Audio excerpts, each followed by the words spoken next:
Il se passe beaucoup de choses quand une femme encaisse une trahison. Quand un homme encaisse une trahison, le monde intérieur s'effondre. Je voudrais qu'un homme s'asseye et écoute. Je ne dis pas qu'il n'y a que les hommes qui tombent, mais je veux m'adresser aux hommes pour qu'ils sachent un peu. Lorsque ta femme, ta partenaire, ta chérie, vient de réaliser que tu l'as trompée, tu l'as trahie, elle est peut-être tombée sur des messages, ou bien elle a appris dehors, ou bien anyhow, peu importe la manière, mais dès le moment où elle sait que tu as transgressé votre accord, le monde intérieur s'effondre pour elle. Elle n'est plus la même femme et elle ne sera plus jamais la même femme. Je veux que tu comprennes que tout ce que tu pourras dire après cette découverte-là sera passé au creuset. Elle ne croira plus en toi.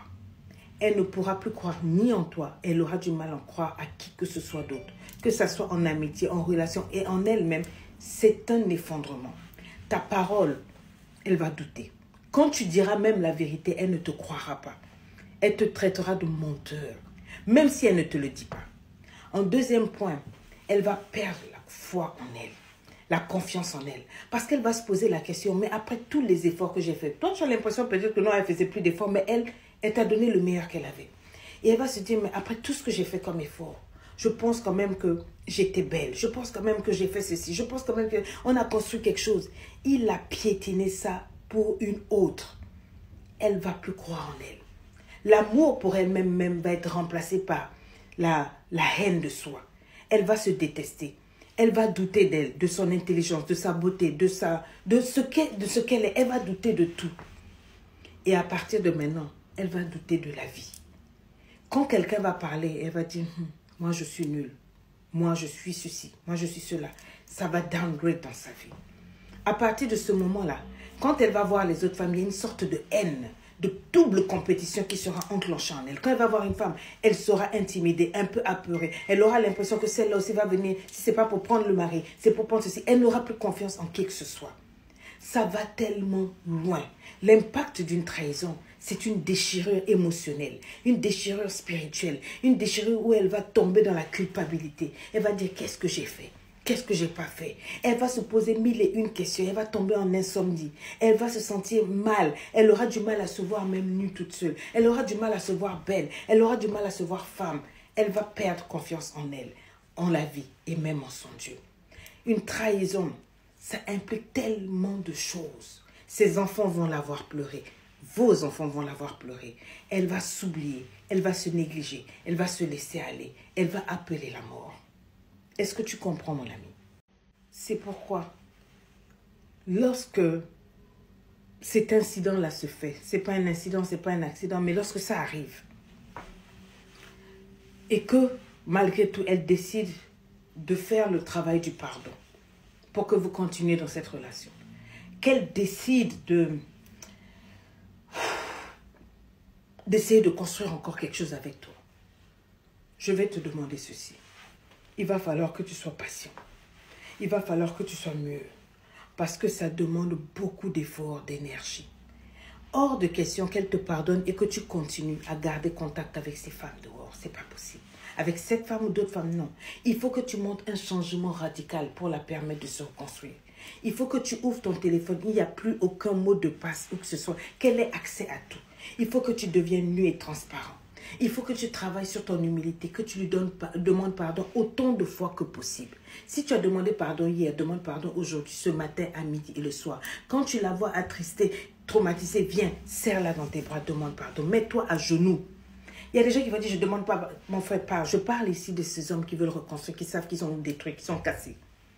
Mets-toi à genoux. S'il faut pleurer, pleure, des larmes sincères. Réponds-toi, confesse-toi. Si elle te pose beaucoup de questions, qu'elle veut connaître les détails, ça, c'est elle-même. Sois disponible. Même si toi, ça te fait honte et ça te fait mal et que tu sais qu'elle peut utiliser ça contre toi, sois vrai. Ne lui mens pas, dis-lui la vérité. Ce qu'elle veut que tu lui dises, dis-lui. Elle te pose mille et une questions, même si ça prend 1 an, 2 ans, 3 ans. C'est le prix à payer pour reconstruire cette femme. C'est le prix à payer pour reconstruire cette vie. Elle est en lambeaux. Ce n'est pas parce que tu la vois entière. Mais si on te faisait passer un scanner de son cœur, de son corps, de son âme, tu verrais que son puzzle s'est effondré. Sa vie s'est effondrée, sa mentalité, ses rêves, sa vision, tout ce sur quoi elle croyait, Tout est effondré. Quand on trompe une femme, on l'a tuée. Pour vous les hommes, c'est différent aussi. Je ferai une autre vidéo. Mais je veux qu'un homme comprenne. Et j'attends que toutes les femmes partagent ça. Quand vous détruisez une femme, et que malgré tout elle décide de vous pardonner, ce n'est pas parce qu'elle est bête. C'est parce qu'elle a réfléchi, elle a pesé le pour et le contre. Et elle a estimé qu'il y a des enfants. Elle a estimé qu'elle peut encore aller devant parce qu'elle vous aime. Arrêtez de piétiner son amour. Arrêtez de piétiner sa confiance. Elle vous a aimé. Ne lui faites pas regretter ça. Ne la faites pas passer pour idiote. Ne lui faites pas regretter ça. Ne faites pas comme si elle est stupide de vous faire confiance. Payez le prix. Restez avec elle. Transparence financière. Elle va voir tout ce que vous faites après. Parce qu'il suffit qu'elle voit un ticket qui ne se justifie pas. Elle va penser que c'est une chambre d'hôtel avec une autre femme. Même si elle met en doute beaucoup de choses que vous allez faire, c'est le prix à payer. C'est votre responsabilité de la rassurer. D'être vrai. D'être patient. D'être humble. Chaque fois qu'elle va s'effondrer, s'effriter, tomber en disgrâce, pleurer, vous insulter et tout, encaissez seulement. En silence. Ne rétorquez pas. Ah, toi aussi, je t'ai demandé pardon combien de fois. Ah, mais toi aussi, je suis un homme et tout. Non, c'est honteux. Un homme ne trompe pas. Un homme ne se trompe pas. Un homme respecte sa femme et ne s'amuse pas dehors. Donc, il ne faut pas monter les épaules pour la piétiner et dire que toi, de toute façon, mais quoi, tu vas me faire quoi? C'est moi l'homme ici. Non. Peut-être qu'elle n'a pas les moyens de partir ou bien de te rendre ça.